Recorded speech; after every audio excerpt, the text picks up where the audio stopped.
My name is Aquila Fleetwood, and I'm the author of the book Night Signs. And let me go into some detail about this book cover, and let me tell you a little bit about myself. I was born out in West Texas. I was born out west of Odessa, and it's kind of a dark skies area at night there, and not by that I mean you can see the stars very clearly. And I grew up loving to look at the stars, even as a small boy. But when I became a Christian, I began to question in my mind, well, why would God put a so-called Big Dipper, which normally comes up here, and they say, well, this is a handle, there's a cup of the Big Dipper, or why would God put a Little Dipper in the night sky? And there's 7 stars in this Little Dipper, and this number 7 is a very important number in Christianity.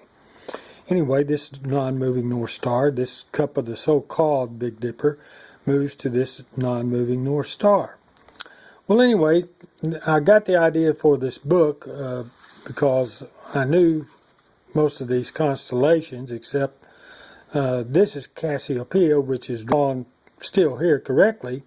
Now, this star probably was a little up there at the beginning of time and looked a little more uniform, but it looks just almost identical to the ancient Paleo-Hebrew letter Shin. Even though it looks like a W, it actually became our S, because you drop that off right there, and then you curve this part, and it became our S, the letter Shin. Now, we're all familiar with, probably most of us are anyway, with the Northern Cross. Now, that's the letter Shin, and the Northern Cross happens to be the last letter in the Paleo-Hebrew alphabet, Phoenician Hebrew alphabet. There's a family of Semitic letters. And it's called Taw, and it means mark, seal, sign, or covenant. Well, it's amazing that, the last letter in the Paleo-Hebrew is the shape of the cross that Jesus Christ was crucified on, and it means covenant, mark, seal, sign, or covenant. Plus, it's very close to this non-moving North Star. Now, normally, this, I call it's an asterism, whatever, constellation, asterism probably be more accurate, is inside what's called the Great Summer Triangle, shaped here. I went ahead and drew a fish because it's the Paleo-Hebrew dalet, which means door, but the Aramaic one is in a triangle. And so normally, you'll see this triangle here, and it also means dalet or door. And then, of course, the triangle, if you turn it up like this and go ahead and draw a triangle, that became the Greek delta. And I'm sure probably many of you are familiar with this. Now, this next one is called Hercules, but I believe it's the one of all these constellations. This one is the worst one that has distorted itself since creation. I think it was more uniform. This top here looks pretty good. This here maybe was this star out just a little. This here probably was more of a square. And then this star probably came on out here. Well, you can guess that the letter Het became, which is another Paleo-Hebrew pictograph, became our letter H. And it meant a wall. And you can even see it, though, I think of all these, this has distorted itself the worst. And so there's the depth of the wall. You're going down to that wall, then you're coming back up. And just imagine this line being a little more square and this coming out here. So it's a wall, means to defend or protect.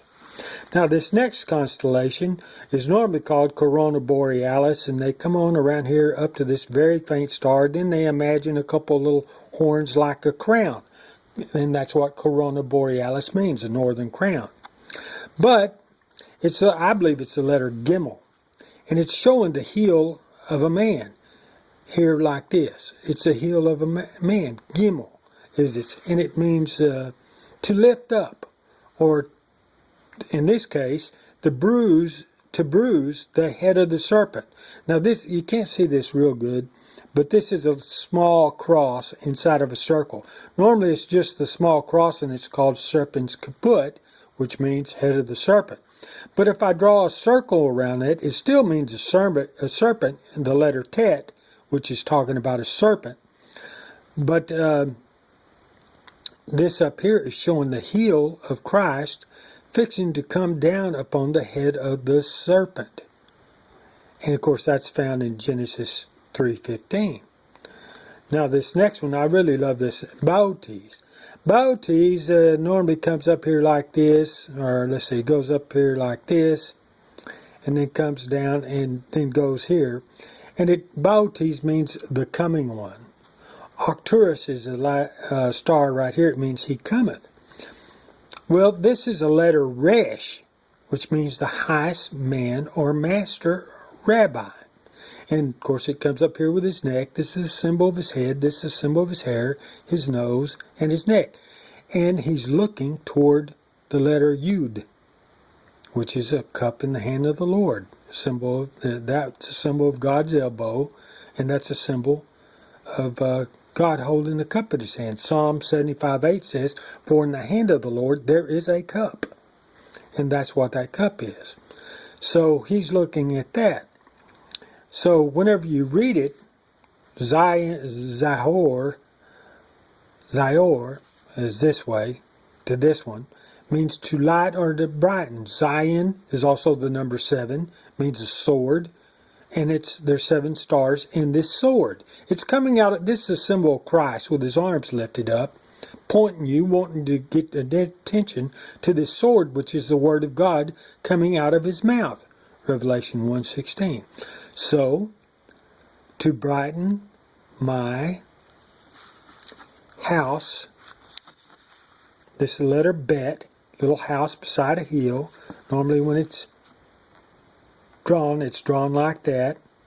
Now, doesn't exist. Those words don't exist in Hebrew. So, to brighten my house is a fiery law. Okay, so the letter Aleph, normally known as Cepheus, it's just not drawn right here. It looks like a kind of a church steeple. It's a head of an ox. Became the letter Alpha, is a fiery law, and the letter Dalet, the Proto-Canaanite was shaped like a fish, but you can leave it as a triangle.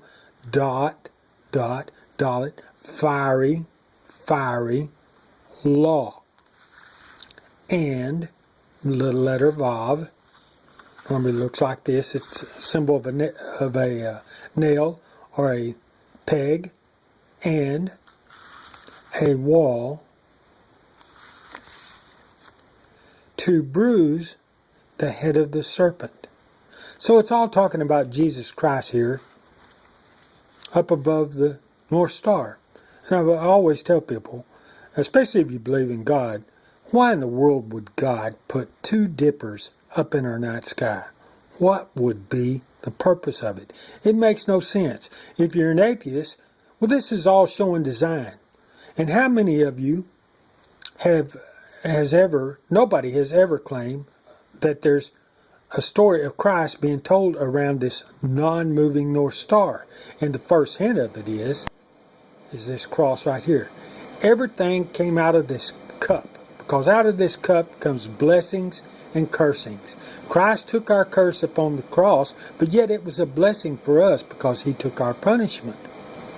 So this is what is going on around the North Star when you look at it from a more scriptural point of view. Anyway, I hope you like it.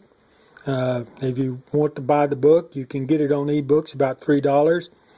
If not, you don't need to. I've already told you. And there's a few, I didn't like the way the publisher, there's a few typos in here for such a small book. It's only about 60 pages. It takes about an hour, maybe an hour and a half to read it if you read slow or if you really stop and go, or because I quote scriptures in here. But anyway, night signs, the heavens declare, Psalms 19:1. And I'm Aquila Fleetwood. Shalom.